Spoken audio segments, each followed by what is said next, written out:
경찰 과잉 진압으로 인한 흑인 사망에 항의하는 시위가 오늘로 8일째, LA는 6일째를 이어가고 있습니다. 평화적 시위는 늘어나고 있지만 약탈과 같은 범죄 행위는 수그러드는 모습입니다. KBS 아메리카 뉴스 관련 소식 전합니다. LA 지역에서 조지 플로이드 사망에 대한 시위가 오늘도 계속 이어지고 있습니다. 하지만 약탈과 공공기물 파손은 줄어드는 분위기입니다. 경찰과 시위대 간의 부분 충돌이 없진 않았지만 대체적으로 평화적인 시위가 이어졌습니다. 김경일 기자입니다. LA 지역 시위는 오토바이를 선두로 평화 행진이 이어졌습니다. 헐리우드와 LA 다운타운 시위대는 팻말을 들고 플로이드의 죽음을 애도하며 인종차별을 반대했습니다. 경찰은 시위대를 향해 인종차별을 반대하고 평화 시위를 지지하는 의미에 무릎 꿇기를 이어갔습니다. And it's great to see across cultures, across races, a young generation of people coming together and saying that, look, we need to fix. 일부 시위대의 기물 파손이 보고됐지만 대체적으로 평화적이었습니다. 며칠간 이어진 약탈도 크게 줄어들었습니다. 4일째 통행 금지가 이어지면서 체포 단속은 더욱 강화되고 있습니다. 주 방위군도 투입돼 통행 금지 시간 헐리우드 등 상가 밀집 지역을 통제하고 있습니다. 한인타운 인근 LA 시장 관저 앞에서 열린 시위는 통행 금지 시간을 조금 지나 해산됐습니다. 그러나 50여 명의 시위대가 통행 금지 시간 이후 LA 시장 관저로 향하다 경찰에 의해 팔가와 크랜셔 인근에서 체포됐습니다. KBS 뉴스 김경일입니다. 한편 통행 금지령에 대한 단속은 대폭 강화되고 있습니다. 밤 시간대 길거리를 활보하다 경찰에 체포 구금되는 사람들이 크게 늘어났습니다. 이유수 기자가 보도합니다. 연일 남가주 일대 곳곳에서 이어지고 있는 시위. 낮 시간대는 대부분 피켓을 들고 행진하며 평화의 메시지를 전달합니다. 하지만 밤 시간대는 시위를 가장한 폭도들만 남아 각종 범죄를 일삼고 있습니다. 건물을 파손한 뒤 상점 안에 물건을 훔치고 증거인멸을 위해 방화도 서슴지 않습니다. 이처럼 치안이 불안전한 시기, 최소한의 안전을 유지하기 위한 법적 제동장치가 바로 통행금지 명령입니다. 미국은 원래 자유가 보장되는 나라지만 이처럼 치안이 불안정한 시기에는 법적 근거를 통해 통행금지령이 발효됩니다. 이번 사태로 LA에서는 지난 1992년 폭동 이후 28년 만에 통행금지 명령이 발효됐고 뉴욕의 경우 지난 1943년 할렘 소요 사태 이후 77년 만에 통행금지가 이루어졌습니다. 통행금지 명령이 발효되면 경찰 등 치안 관계자와 의료계 종사자, 현장을 보도하는 언론계 종사자 등 비상사태 업무 관련 업종을 제외한 일반인들의 통행이 제한됩니다. 출퇴근 중임을 명확히 증명할 수 있을 경우 단순 명령 거부로 체포되진 않지만 머물 곳이 없는 노숙인을 제외한 나머지 일반인들은 단속의 대상이 될 수 있습니다.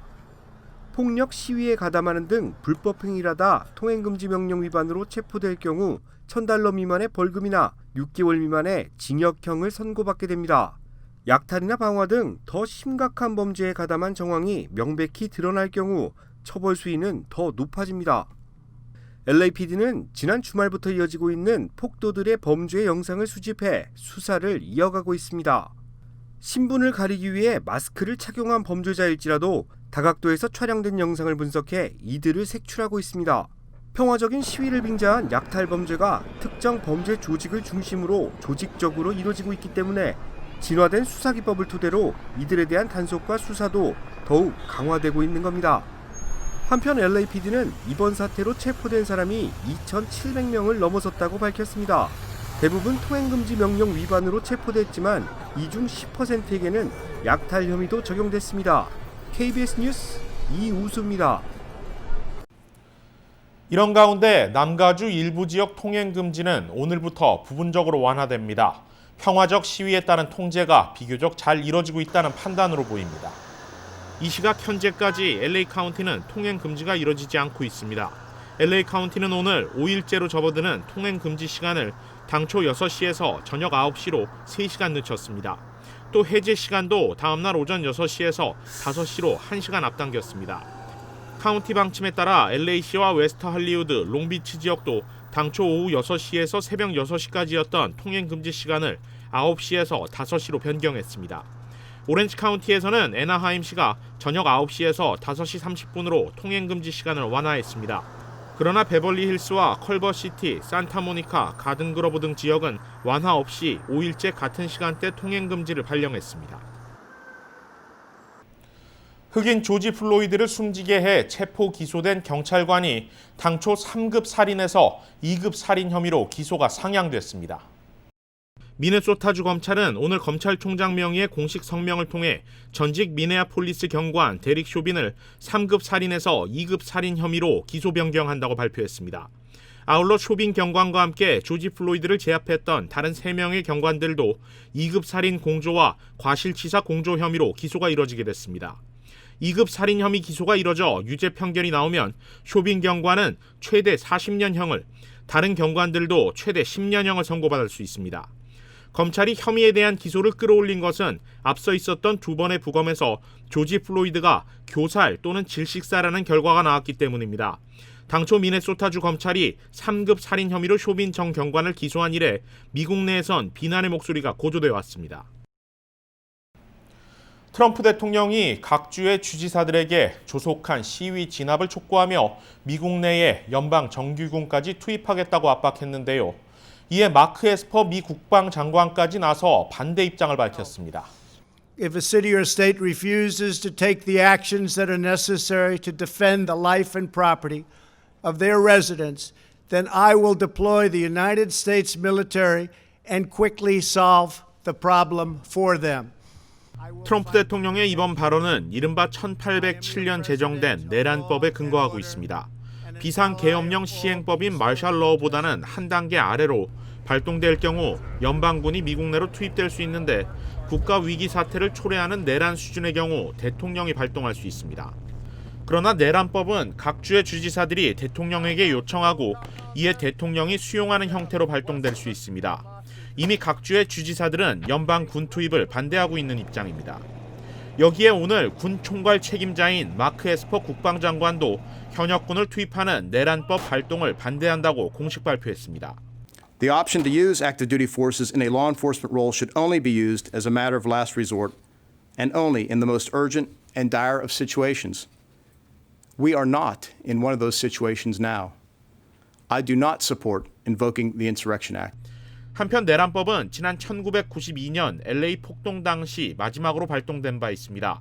정규군 투입을 반대하는 목소리에 힘이 실리고 있는 데는 취지나 성격에서 지금의 시위가 예전의 폭동과는 많이 다르다는 점도 반영된 것으로 보입니다. 어제 하루 방송과 소셜미디어엔 온통 검은 사진과 영상으로 도배됐습니다. 유명인들도 이른바 해시태그 블랙아웃 화요일 캠페인에 참여하며 조지 플로이드의 추모의 물결은 전 세계로 확산되고 있습니다. 이채은 기자입니다.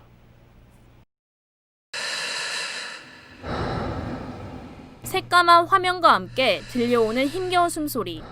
음악 전문 채널 MTV가 조지 플로이드를 추모하기 위해 오후 방송을 멈추고 검은색 화면을 송출했습니다. 송출된 시간은 8분 46초. 조지 플로이드가 백인 경찰의 무릎에 눌려 죽어가던 시간입니다. 소셜미디어도 검은 사진으로 뒤덮였습니다.